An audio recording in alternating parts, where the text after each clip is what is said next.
Hello, everybody. Thank you so much for joining us. We are hosting a webinar tonight about writing.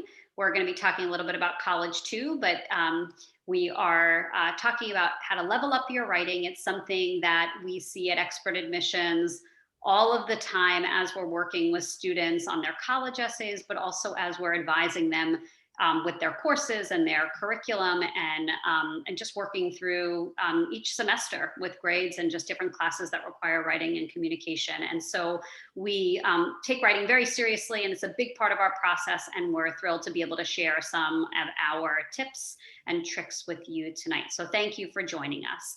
I'm Bari Norman, and with me is Tania Asnes and Katie McIntyre, and they're going to be introducing themselves in a couple of moments. And we have people queuing in, so we're going to also just do a couple of housekeeping things before we get started.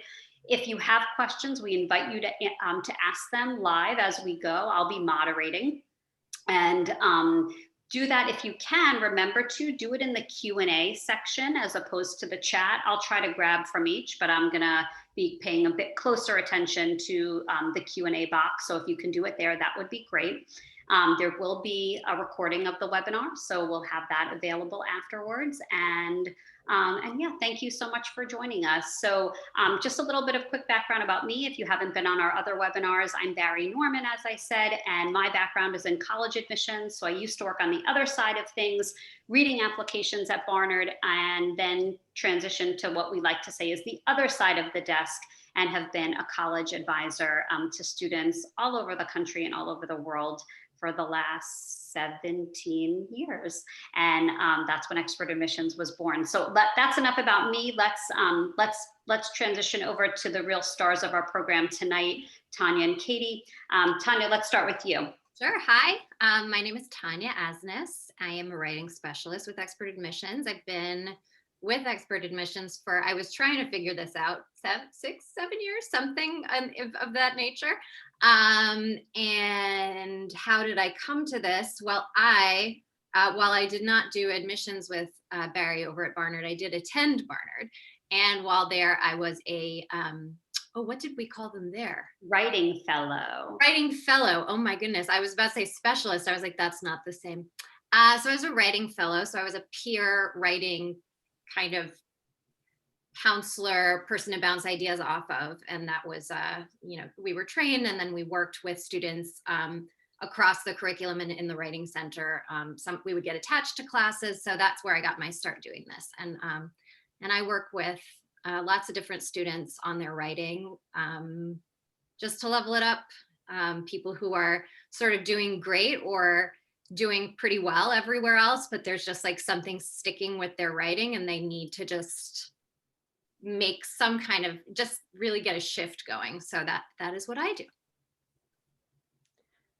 Thanks, Tania. I have actually a similar background to Tania. I'm Katie McIntyre. I have been with Expert Admissions for 2 years now, and I came to Expert Admissions out of academia. I got my PhD at Columbia University in philosophy, and while I was a grad student there, I started working at the Writing Center, where I learned a lot about not just how to teach writing, but also how to improve my own writing. And after the Writing Center, I taught at Columbia for a few years in their core curriculum. I taught the required first year Great Books course, where I got a lot of experience helping first year students transition from high school writing to college writing, which has some different expectations. So that's what we hope we can also help you with, thinking about really what are some of the differences between a first draft and a final draft, right? And why do you need more than one draft? Why do you need more than one draft? Yeah. Exactly. When we were thinking about offering this webinar, we were talking about just how many of our students earn A's in a lot of their classes, but when we see them, their writing is really not in great shape. And I was reminded of like my own experience in high school. And I think I'm a very typical kind of example where I was a smart kid. My teachers knew I was a smart kid and that I worked hard. And so I would hand in things where I wasn't clear in what I was writing. They knew what I meant and they would give me credit because they knew what I meant. And then I got to college and I got my first essay back and I got like a C+.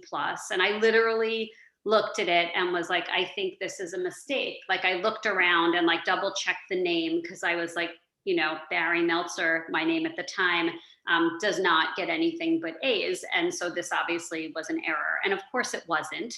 And I went to the Writing Center where I also was a writing fellow at Barnard eventually, but I went to the Writing Center and I started to get help with my writing and realized, oh my God, like it was terrible before. I might've gotten straight A's in high school, but it was terrible. And so we felt like, and we see this all the time with our students, and so many students will say after working with us on their college essays that they learned so much about writing. And so we just felt like it would be helpful to share this information with students. We also work with students on their writing when they're in not grade 9, 10, 11, younger students as well. And so, and work with them on their academic pieces or just learning how to write better, not even attached to actual assignments. And so we wanted to bring this to a wider audience. But it really is true what Tania said, that things that will fly in high school don't fly in college. And even things that fly in 9th and 10th grade won't fly when you get that AP teacher or that advanced teacher that's kind of says, okay, like the buck stops here. And so we hope that tonight helps you with that. What we'd like to get a sense as a first step is just to get a sense of like what age level we have in the audience. If you could answer the poll so we can see where people are, and if you're a parent, answer for your student. And we still have answers coming in, so thanks to everybody who's continuing to reply. It looks like we've got almost half. It's still coming in, but it looks like we have almost half of students in grade 11, and then followed by grade 10. And then we've got a small number of people who are other. We don't have college students in the audience, and we don't have 12th graders. So it's basically 11th graders, 10th graders that we're focusing on. So thank you to everybody. That's helpful to us. And yeah, so I'm going to pass this off. I'm going to be moderating, like I said, but we'll go through some examples that we have to share with you and some tips. We have questions that came in before the webinar. We're going to get to those. We'll be talking about the college essay as we're talking about thesis statements and academic writing. So stay tuned if you're interested in hearing how all this relates to college essay writing as well. We'll be covering that, and we'll get to FAQs at the end. So without further ado.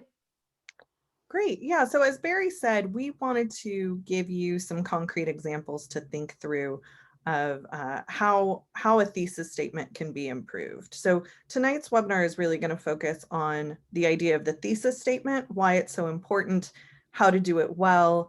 And this is certainly something that every high school student can use in their everyday academic writing. But we are mindful that you are also interested in how this might help with the college essay, and certainly writing is writing. It's related. So we'll make those connections clear too. So I'm just going to share my screen so that I can show you these examples. Oh, no, I'm not. Bari, would you enable screen sharing for me? It is enabled at this point. Sorry about that. Sorry, it just gave me the message. I always forget to. Okay.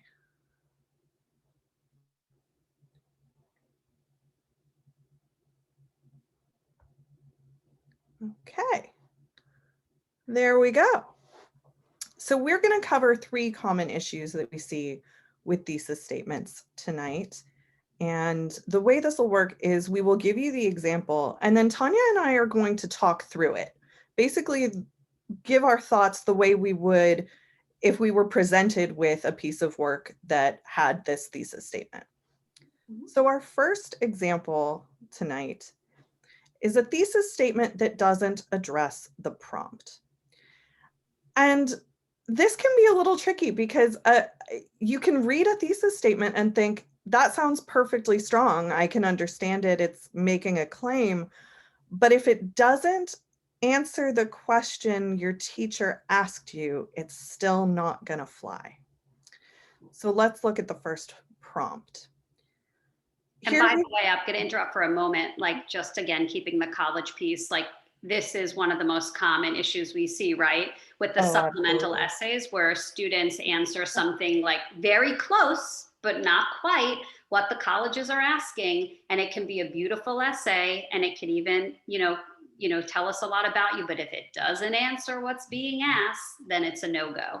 100%. I would say the one I see all the time is the supplement is asking you why you want to explore your major at this college, and you start talking about the football team.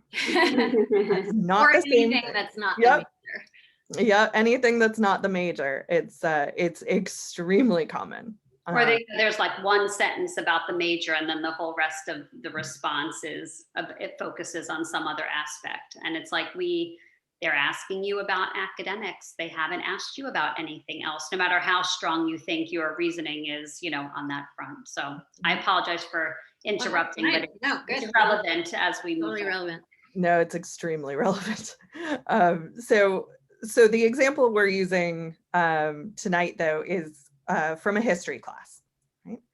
So you get the prompt. Discuss an example of a widely held historical misconception about one of the events we have studied this semester, and explain the origins and consequences of that misconception. Already you can kind of get a sense that there are a couple of different pieces to this prompt. So our first draft thesis reads, "It is highly unlikely that Marie Antoinette ever truly said, 'Let them eat cake.'" Now, my gut reaction is actually that this is a pretty decent thesis statement on its own. It's very clear and direct, and it's surprising. I wouldn't necessarily know that she didn't say that. So it passes some tests, but let's go back to the prompt. The prompt is asking you not just to identify a historical misconception, but to explain things about that misconception, to explain the origins and the consequences. So we need to slightly change our thesis statement in order to address the full prompt. And one way that we'll get from point A to point B is, if you've written a draft of a thesis statement, then you can go back, actually before you even write your draft of your thesis statement, underline all the important words in the prompt, especially if it's one of these more complex prompts where you kind of have to keep a few things in your head at the same time. Go ahead and highlight, underline, so that, like the way that Katie has bolded this in the slideshow. Okay, so there's the example, origins, consequences. So then when you're looking at your thesis statement before you start writing, you can say, have I checked all these boxes? Yeah, I would even say, sorry, Bari, go ahead. I was going to say, this also is another thing that often I'll talk about with students when we're talking about which courses to take and how a class is going. And, in school, they really don't teach you how to take notes. No one ever really teaches you how to read, how to read something and really pull out when you've got all these words and all these ideas. How do you focus on, everybody knows, they've seen, the highlighting and the whole page is highlighted, right? And so here you can see with Katie's example that she's got some boldface and then underlining, to kind of really get at, so that you're hitting on each of the different things that's being asked, and you don't intentionally or unintentionally focus on one or only two. Yeah, so I think even making a literal checklist, like Tania used the word checklist, but if you've got a complicated prompt that's asking you to do many different things, make a list.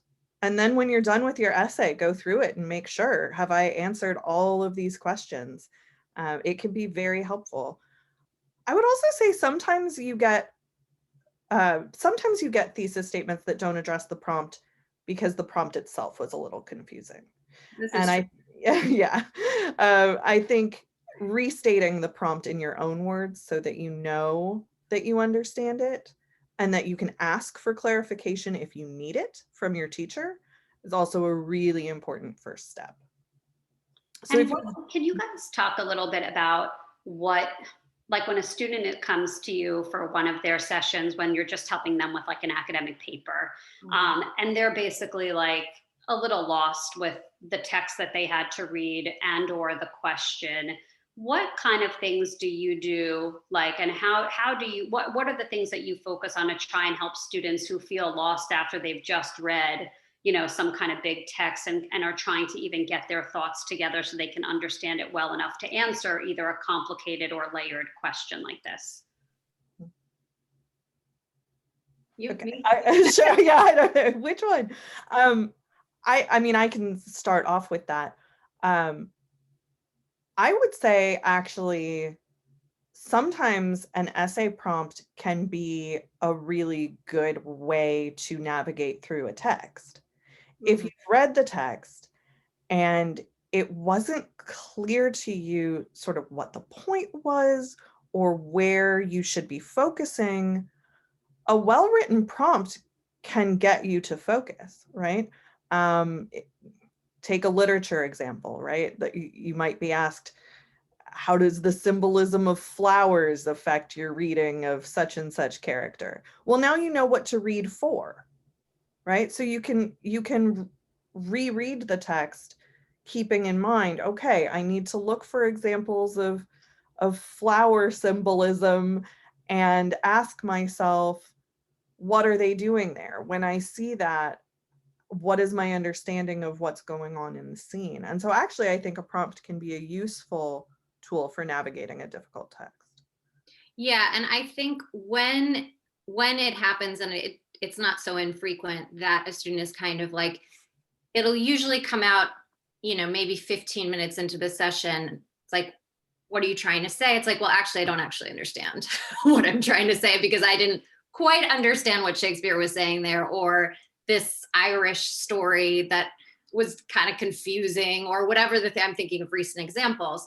And then I will go to the text with the student, because while yes, we're focusing on the writing itself, we don't want to leave you with something that actually you can't support, because of course, whatever your thesis is, you're going to need the evidence to support it. So I will go into the text with the student. You know, you can find, luckily, most texts online. The page numbers won't always be the same, but you know, I'm always happy to sit there and do a close reading of something with a student and say, okay, let's see if what you're saying really is borne out. And to do that together, because I think that's an equally important skill to the actual writing itself, is just being able to analyze and to do a close analysis or a close reading, whatever the subject is. So I end up doing a lot of that with students. Yeah, absolutely. I think there is an art to reading for academic purposes. It's not quite the same as pleasure reading, where you can just skim and let things wash over you and pay less attention when it gets less interesting. And so practicing that, looking very closely at each word, making sure you slow down and go sentence by sentence, is a really important exercise. Thank you. Yeah. So can we see the magically improved? Yes. So if you go through all of this, then you will end up with something like the following. The quotation, "let them eat cake," predates Marie Antoinette, so it's unlikely that she said it. However, linking Antoinette to this phrase has been culturally significant as a symbol of how disconnected the rich are from the reality of poverty. So now we've got a much more specific set of claims. We're learning about why she's unlikely to have said this quotation, and we're learning about why it's important that she did. So that's starting to answer those second parts of the prompt. It also gives you something to like build on, right? Especially the latter part. Now you've got actually something to spend. If you have to write for 3 pages or 5 pages, you've got something to talk about as the other one, which kind of landed with a thump, and it was sort of like, so what? You know, there was I was like just about to say, so what? Yeah. our favorite question at Expert Right. Admissions when we were writing with you. So what? You know, this actually is a launch pad here. And I have to say, I know some people out there are saying, but there's 2 sentences here, and a thesis statement is 1 sentence. So can you guys speak to that? Sure. Yeah, Tania, you want to take it? Sure. Yeah. I mean, there are teachers who will insist that you have a 1-sentence thesis statement. That can be managed. You can manage it kind of trickily with a semicolon. But I think that when you are writing a more complex paper, especially one that's longer, a lot of times you're going to have more than 1 part to your thesis, and that's okay. If you do have a teacher who's a stickler for 1 exact sentence, there are ways to make that happen as well. But we really wanted to highlight that this does the job that it needs to do, even though it's technically 2 sentences. I think also I found that teachers will be like, where's your thesis, when you don't have an argument and when your paper itself is not coherent and clearly written. Then they want to know, like, where's your point, because they can't find it. That if you had a more complex thesis that required 2 sentences and you know, together kind of came together and then the paper followed clearly, I don't think generally speaking that teachers go back. But you might have a, you know, as part of an assignment where you're handing in your thesis, you know, statement. You can also ask your teacher, is it okay if I break it into 2, you know, and see if they say no, then you make it into 1. But absolutely, there is a question that came in. It says, why would it be unlikely that she said it if the phrase predates it? Couldn't she have said it but not be the originator? I think, correct me if I'm wrong, writing specialist, but I think the when people think of it, it is seen as being like kind of an original thing that she coined. Sure. I mean, yeah, you could definitely change the wording, tweak the wording here if you wanted, and say the quotation, "Let them eat cake," predates Marie Antoinette, so it is unlikely that she originated it. And the other thing is that we're only looking at a thesis statement, which normally doesn't exist in a vacuum. So hopefully in the lead up to this thesis statement in the introduction, we've learned something about that phrase, the context in which it was she purportedly said it, why there were reactions to it. And if there are students on here who maybe haven't heard this, the idea was that someone told told Marie Antoinette that the peasants of France were starving, and her reaction was, well, why don't they eat cake? Yeah. Or they actually, have no have read bread. it was brioche. Yeah. It was actually brioche, but it's basically like the idea is she was so out of touch with the lives of peasants that it was like, oh, they don't have bread, well then they could just eat cake instead. It's like, no, they don't have anything to eat. Hello. So so there will be more context for the thesis statement, and I think it's important I think this question is a good prompt to point out that the thesis statement will never exist in a vacuum. It's not just its own thing. It will have a whole paper with topic sentences and a conclusion eventually. So, but yeah, you could definitely change that to originated it. Yeah, 100%. Another thing I think also that comes up, and I remember this actually in my transition from high school to college writing, and I talk about it all the time with my students, is, you know, this idea that students often feel like they don't have the authority to make a statement or an argument, you know, that they're writing for a teacher who knows much more than they do, often, usually. You know, when you get to college, you know, your professor literally in a lot of your classes will have literally written the book that you're studying in the class. And so it feels very imposter-ish. And just uncomfortable to make such forthright statements that can, by the way, and most things can be argued in the opposite way. And you're aware of that. Hopefully you're aware of that, because as you argue your point, you need to think about what the counterpoints are so that you're kind of speaking to those things as you go. But that there's this real discomfort with making a thesis statement in such an authoritative way when I'm just a high school kid or I'm just a college kid. And can you speak a little bit about that? Yeah, I mean, I think the intimidation factor is very real. And I think where I see it most is in those hedging phrases that don't tend to add a lot of content, but Like, lend you plausible deniability, like such and such seems to suggest that. That I perhaps, believe that. that perhaps somewhat. Right. Yeah. To a certain extent, right. Things that lend you plausible deniability. When really it's still clear what you think. So first of all, those phrases aren't hiding anything as much as you'd like them to. But also the sophistication of the writing comes through in the clarity and the assertiveness. And I think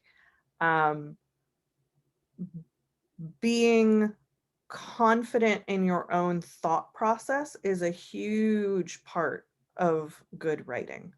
So if you know that you have good reasons for making the case that you're making, you should be able to confidently assert your thesis statement because you know you'll be able to back it up. And honestly, I think that part of what I try to do as a writing instructor or writing tutor is give students that confidence in their own ability to reason. I just saw this question come in, which I would love to address because it's very pertinent. Isn't it also true that sometimes a thesis statement will go through drafts just as what follows it will? Yes, yes, yes. And a lot of times what happens is someone outlines their essay, they have their thesis statement, then they're writing the essay. Maybe it's a wonderfully outlined essay, but kind of at some point, maybe halfway through, they're like, I don't think that this is actually what I'm arguing. Or I'm working with a student and we kind of both say, it seems like we're actually arguing something else here. And then you can go back and say, okay, what are we arguing? How can we tweak this? There's no rule that says once the thesis statement is set, then you have to write that paper. Part of the great thing about having a writing process and having it be a process is that you can go back and say, oh, wait, I figured something else out and now I'm going to change things. Yeah, that's exactly what I was going to say is to talk about process, because frankly, in my mature writing life, I never really write an intro first. No. I don't know what I will have said yet. So I will usually give myself some kind of dummy introduction that reminds me what basic topics I wanted to discuss in the paper. And once I've written it and it's very clear to me what I think, I will go back and write an interesting introduction that hopefully captures my reader's attention. But yeah, that comes last. that's right. And that's one of the reasons reasons why we always encourage a process with more than one draft and, really getting through all those different things. Because if you just go straight through the way you have to sometimes, like with an in-class essay, you've got 30 minutes, you better get it done. But when you have the time, it's really kind of a luxury to be able to go back and actually change your idea. You can change your mind. I think anybody who's ever worked with expert admissions knows there's no such thing as one draft. There's always going to be multiple. And it's interesting because so often students get like really paralyzed with like, how do I start? I can't start. I don't know what to start. And I always say, just start. Like the introduction is going to come later. Once you see what you actually have written about and where the essay goes. And one of the beautiful things about writing as a process is that if you're writing well and you're doing it the way you're supposed to be doing it, it forces you to clarify your thinking, and you can't just kind of zip through something and not back it up. And as you're forced to do that, the way that you think about something or the way that you're going to argue something changes a bit. And so for me as well, and this goes for college essay writing too, I'm always like, how do you know where to start if you don't know where the essay ends or where it goes? And so to me, it's like you just begin, or you can be like Katie and kind of put in something like that's there, that kind of gets you going. But if you can't even do that, if that feels like too much, just begin wherever your mind starts. You can always, and you will go back, and adjust otherwise. And that's going to go for academic writing as well as for the college essay writing that's ahead. Okay. Next. Yes. Next. We did say Next. 3 common problems, so we do have 3 for you. Okay. We do have 2 three. is lack of clarity. Oh, sorry about that. That's fine. There we go. Lack of clarity. So it's wonderful to have a great idea of what you want to write about, but if you phrase it in a way that either doesn't make sense, period, or doesn't actually say what you mean it to say, then we have a problem.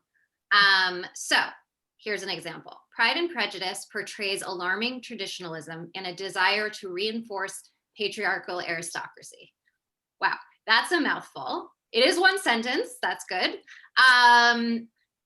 So some maybe think about what your first impressions of this are. Maybe one possible first impression is like, oh, this seems like an impressive thesis statement, because we've got a lot of kind of multi-syllable words. We've got some fancy ism, we've got patriarchal, we've got aristocracy. But if we actually break it down, what is this actually saying? And is it the clearest way to say the thing that it wants to say?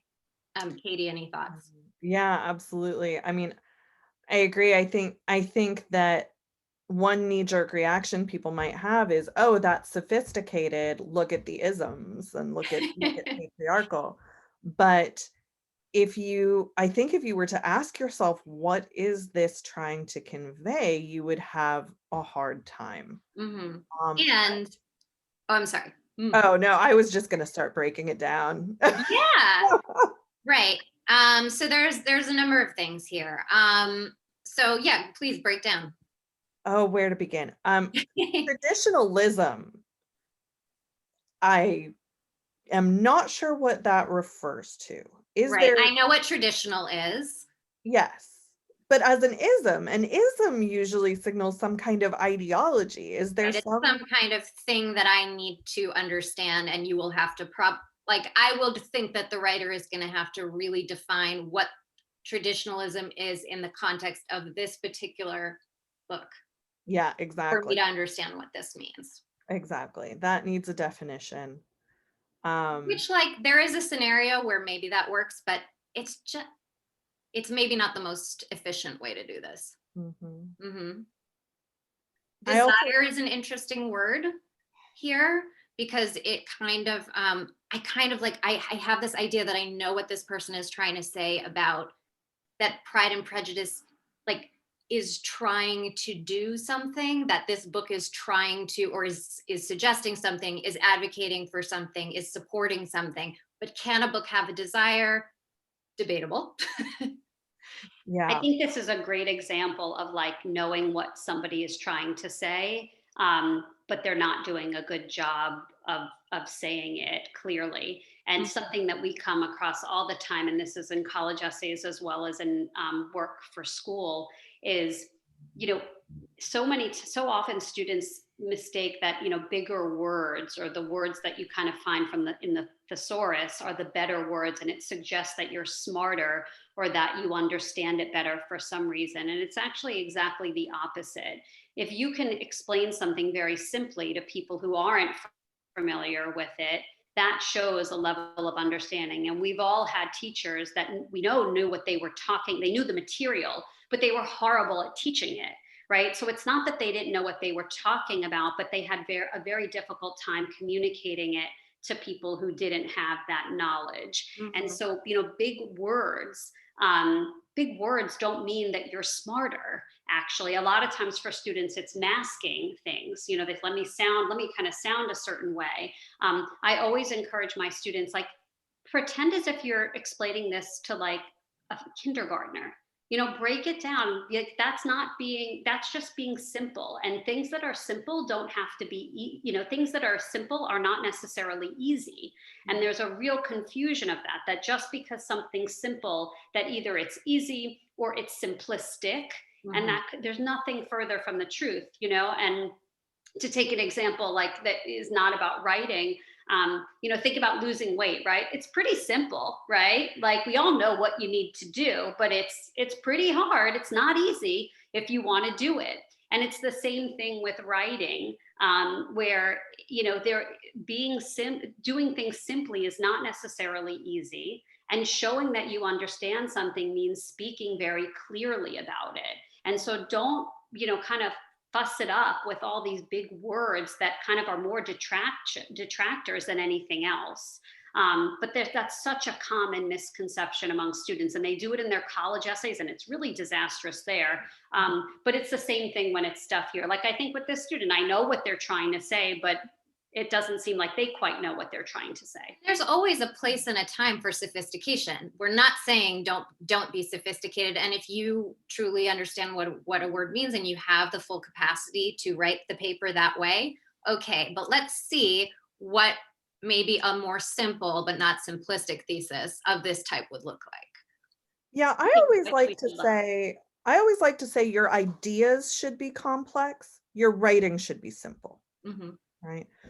So we want to see that you have a level of depth and nuance to your thinking, certainly, but that you can convey it clearly. Would you reveal the? Yeah, let's see what a better version of this looks like. I thought it would also be nice to think about sort of how do we interrogate this for the student? Should we workshop it? So what is this person? What do we think this person wants to say? Well, I would have to ask the student what exactly they mean by traditionalism and why they think it's important to highlight the patriarchal aspect of the aristocracy. Is it the patriarchal aspect that's alarming? How are these terms related? I do have an overall impression that Pride and Prejudice is supporting some kind of traditional aristocracy, but I'm not sure what that means. I need some elaboration on what the specific claim is. And also, I think like the word alarming is also, like, I see that as this student wants to convey, like, alarming. It's a pretty interesting word to use here, because it's like, if something is alarming, that truly means it's, oh no. And so why is that? Like, I think I need more information to understand why traditionalism would be alarming, or I need to know more. Yeah. So having asked those questions, hopefully. Let us see what we can do. All right. So Pride and Prejudice promotes traditional social classes by encouraging the rising middle class to support the declining aristocracy. Okay. So this is clearer to me. I think this explains more to me whether I've read Pride and Prejudice recently or not. I understand what this paper is going to be about. So we're saying that it promotes, not that it, what was the original verb? Portrays. So we're saying it promotes. So we're saying that this book is actually advocating for something. Interesting. That's interesting. That's something you can really argue. And then instead of having this sort of like traditionalism, patriarchal aristocracy, we still have the word aristocracy. That seems pretty important. But now it's this dynamic that's going on. We have the middle class rising, we have an aristocracy declining, and we have an idea that one should support the other. So I can see how this paper might unfold now. I can see how the paragraphs might be organized. It's just a lot clearer to me what's going on here. And this is another example. Oh, sorry. This is another example of complex thoughts, you know, that delivered more simply. Yeah, it's clearer to me. It's not only clear to me what's going on and what to expect from the paper. It's clearer to me that the student knows what's going on. Oh yeah. To even talk about a rising middle class and a declining aristocracy, this person understands something about the history and the context of the book. What was at stake? And they're saying that this book has an opinion about its own social context. That's a very complex thought. Mhm. It's also focusing more now on class. It took out the patriarchal piece, which is undoubtedly part of that will be Right, that discussed. kind of just went away. Right, and now you realize really homing in on, on class and things like that, and not that I'm sure patriarchy will be discussed in the context, but you're really kind of before you were kind of focusing on a lot, and it wasn't clear sort of which direction they were going in. That's right. Mhm. And if the author of this paper has some kind of opinion about this being an alarming thing for Pride and Prejudice to do, I assume I will hear that later in the paper. But it didn't need to be in the thesis in this case. That's right. That's right. If we can move, I know we promised 3 and we have the questions also. So we'll get to the third one. We'll try to move through a little bit quicker through that one. Sorry, we like to talk. We can talk about writing. We're here all night. We can really geek out about it. It's true. So our third example is a lack of complexity. And this is where we're thinking about the complexity of thought as opposed to the simplicity of the writing. So our example comes from the Iliad. In the Iliad, Achilles changes a lot after the death of his friend Patroklos.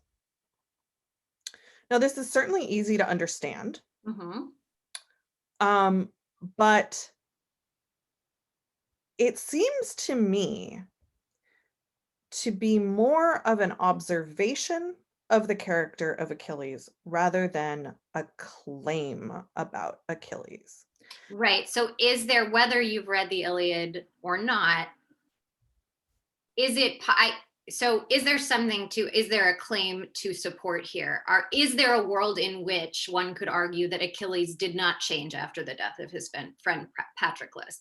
I'm guessing no, because if it's important enough that we're going to write a paper about it, then it's like we need to know more. And I think like the words I would circle here is a lot, because it's such a general thing to say, a lot. What is a lot? How is a lot? Yeah. Does he get really shy? Does he go on a rampage? Does he rededicate himself to religion? Like, I don't know. What is the thing that he changes? Yeah. And is it a change in attitude or belief or behavior? Does he grow a horn? Does he grow a horn? Yeah, absolutely. In fact, one of the ways he changes, spoiler alert, he dies. Oh, come on. Katie. We say we were going to spoil the book. It's after the Iliad. It's fine. Katie, you can tell Katie taught in the core at Columbia, by the way. All right, so let's see how this could be made a little more complex. Yeah, it's just a little too obvious. Anyone who read the book would get this far. So how does he change? I actually don't even think you have to read the book to get that thesis. It would be weird if you didn't change after the death of a friend. I think so. Just generally speaking, yeah. So after the death of Patroclus, Achilles' grief makes him like a raging animal. But sharing his grief with others ultimately allows him to rediscover his humanity. And in one sentence, that was done, by the way. Mm-hmm. 'Tis one sentence. I really like this one. And I don't even see the word change anywhere in here. We didn't even need that verb anymore because we have all these more interesting words: grief, raging animal, rediscover humanity. Like, that's all very compelling to me. And it's a lot more complex and a lot more interesting than changes a lot. Even though it's saying the same thing, it's a lot more specific. Yeah, when I think about complexity, I'm looking for a claim that is both surprising and supportable with evidence. And that's what I'm seeing here. It is surprising that grief could do both of these things, that grief could make him devolve into some kind of animal behaviors and also help him reconnect with his fellow Greeks. That's very surprising to me. And I would think that it wouldn't just be obvious to anyone reading the book that grief is doing both of those things. So I expect that it's going to take the student really walking me through some key aspects of the text to make the argument and convince me that this is the case. Mm-hmm. And also that last piece where it's saying it ultimately allows him to rediscover his humanity. That's an observation and a connection that the writer is making on their own. Mm-hmm. That's thinking beyond just like, let me report back what happened in the text. And that's also something common that's high school kind of to college writing. A difference is that this is not about like spitting back what happened to show that either you actually read the book or you read, like the cliff notes of it. This is not just, regurgitating, and you'll see that in college, it doesn't fly, and it flies in most high schools for most of the time, but it's not going to fly there. And so this is showing some kind of thought process and some kind of connection that the student is making, separate from just kind of reporting what happened in the book. Mhm. Absolutely. Very cool. Are there any questions on this one before we wrap up? No. Okay, great. So just to wrap up, we had our 3 issues: not addressing the prompt, lacking clarity, and lacking complexity. Especially, I would say, not addressing the prompt and lack of clarity are huge problems we see also in college essay writing. On lack Well, of, they don't have a thesis statement. yeah, they And we don't have have to remind you that important. a million times if you're working with us on your college essay. This is That's not a 5-paragraph essay, we will tell you, but still common issues. Yeah, that's super important. There are no thesis statements in college essays. There are no titles for college essays. You don't have to come up with some like cutesy title at the beginning or the end after you've written. But these issues that go for writing in general will transfer over to college essay writing. You need to answer what they've asked. You need to be clear in what you're saying. And in terms of the complexity piece, particularly with the main essay, it depends on what the supplemental essay is asking. So often they are fairly straightforward and quite boring, in fact, and that makes it, I think, harder to write. But as far as the main essay goes, again, the complexity means, really being thoughtful and self-aware and self-reflective. It's not about necessarily coming up with these enormously complex thoughts that are so complicated that the person on the other side reading has to reread it again. And we always say at expert admissions when we're having our writing meetings, there are certain students' drafts that you have to like reread. And that's the worst thing. If you're an admissions officer and you're reading, you have so many applications to read, you're reading through and you've got to like reread sentences because you can't follow, like you're done. Like that is the most frustrating thing as a reader, whether you're reading college essays, by the way, or something else. And so the idea is to be able to be self-reflective, to be thoughtful, and also to be able to deliver it in simple language and in a simple way. And that requires a lot of heavy lifting in the back, on the back end to get it to that point. That doesn't happen in one draft naturally, ever, basically. But that's why we're here to help. So, do you have, Katie, is there anything else before I flip over to the questions that we got before the webinar? We can move to the questions if you like. Mm-hmm. Yeah. Okay. So we did, thank you so much to everybody who submitted questions before. We want to make sure that we get to them. And we did cover some of the things as we were talking tonight, but one of the questions that came in, are there topics to avoid when writing a college personal essay? I think that this generally, I'm assuming is referring, because it says personal essay, to the main essay.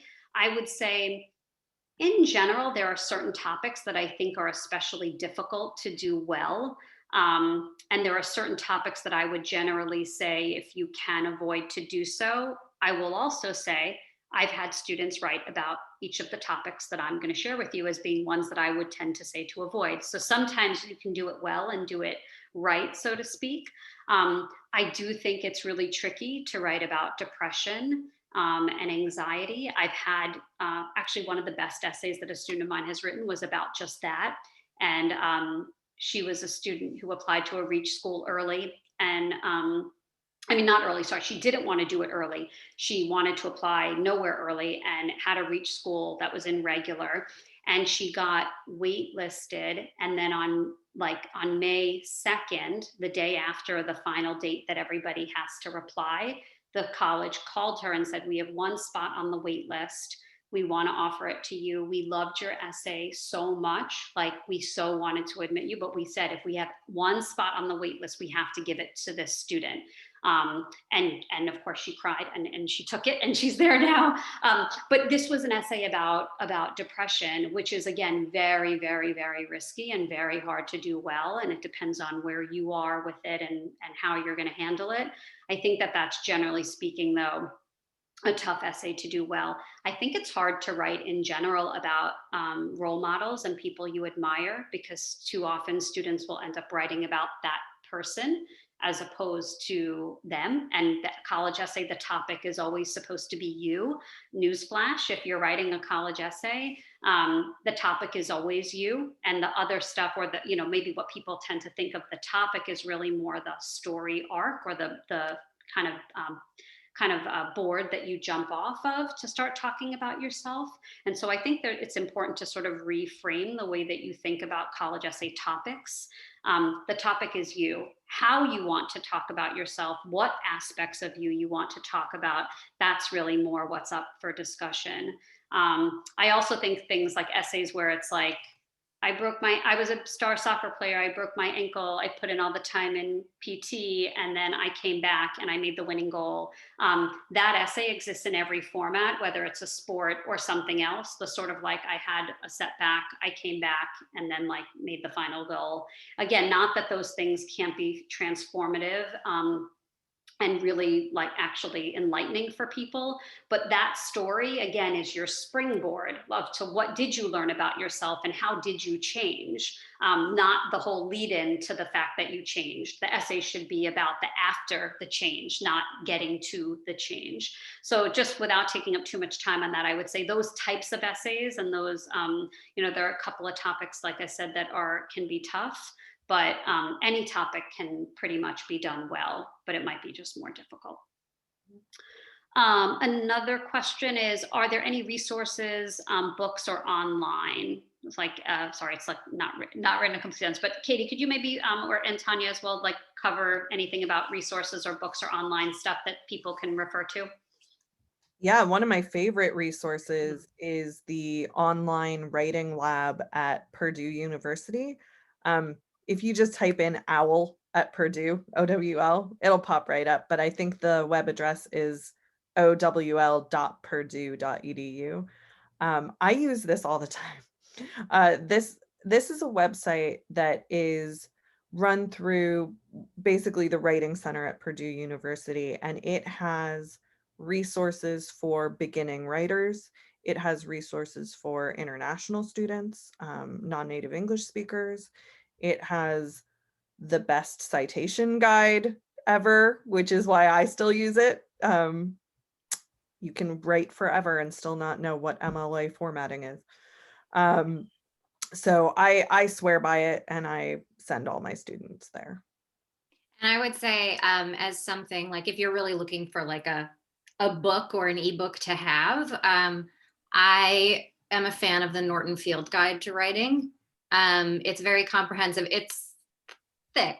It is not a quick read, but it's a really good reference book. And I would recommend that. And they definitely do have an ebook version. Great, thank you so much. Next, another question we had, this is sort of a little bit of a technical one. How can I teach my 9th grader to avoid and weed out numerous word and thought repetitions in her writing? She does not notice them upon rereading it.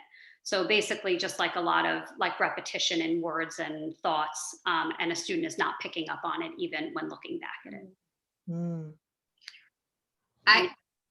The first thing I would say is always, if you're proofreading, and proofreading obviously is more of a, like, specifically you're trying to catch typos and grammatical things, but even when you're rereading your own work in any sense, do it out loud.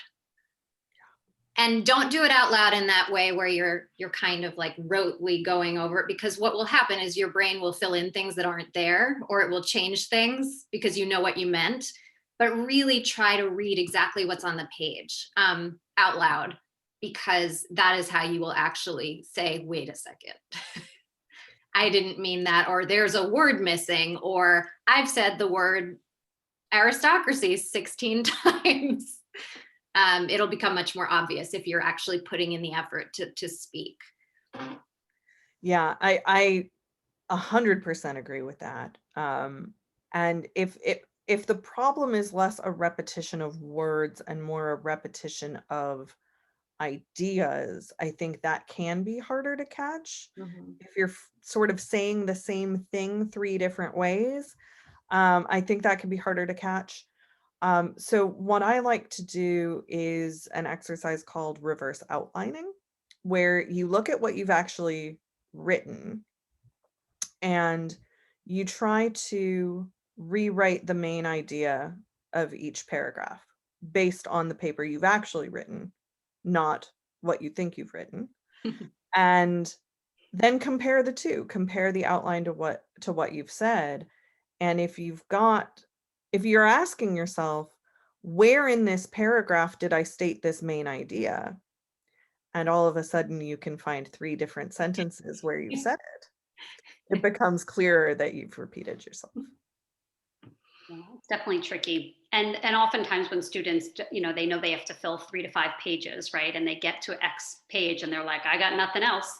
And so they'll start going in circles. It happens in the college essay as well, where we start kind of either repeating or getting very generic, just anything to fill the space, basically, which obviously the reader is going to pick up on. And so you've got to sort of work through that.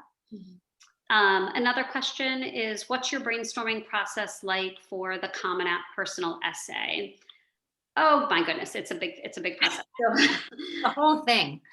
we don't have much time. We're in the last 2 minutes and I want to get to at least one of the other questions, but we really do. We have pre-writing we have our students do. We have what's called an essay kickoff meeting that runs for about 1.5 hours to 2 hours. It's really like a deep dive, not just into this essay, which of course is ultimately what the goal is, but because the essays are really supposed to be to reflect self-awareness and things like that, it just requires a lot of questions and back and forth and diving deep into certain things and thinking about how different things connect and don't connect. And it's really enlightening. And it's one of my, if not my, it might be my favorite meeting of all the years when we meet, because I always feel like I get to know somebody on a completely other level after that meeting. No matter how many hours I've spent with them, like we just are getting to know one another in a way that we haven't been able to as we've worked our way through the other things and had the many conversations. And I feel like I obviously know the kids at that point.